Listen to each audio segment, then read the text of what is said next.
আজি যদি আমি ভাবো যে ডিব্ৰুগড় তিনচুকীয়া এই ৰোগৰ আক্ৰান্ত নহয়, যোৱা কেইটামান দিনত আমি এটা নতুন নিয়ম কৰিছিলো যে মানুহৰ মাটি যদি হিন্দুৰ পৰা মুছলিমলৈকে ট্ৰান্সফাৰ হয়, মুছলমানৰ পৰা হিন্দুলৈকে ট্ৰান্সফাৰ হয়, চৰকাৰৰ অনুমোদন ল'ব লাগিব।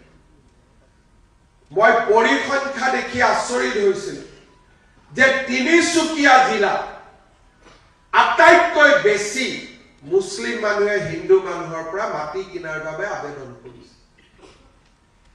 কেতিয়াবা কেতিয়াবা উজনি অসমত আমি অনুভৱ কৰো যে আমাৰ জীৱনটোতো পৰিৱৰ্তন হোৱা নাই, কিন্তু 40% জনসাধাৰণৰ যেতিয়া প্ৰকৃত ডিলিমিটেশ্যন হ'ব, তেওঁলোকে বিধানসভাত আটাইতকৈ বেছি বিধায়ক তেওঁলোকৰ হ'ব আৰু দিছপুৰে লোৱা সিদ্ধান্ত ডিব্ৰুগড় তিনচুকীয়াটো প্ৰতিনিধিত্ব কৰিব।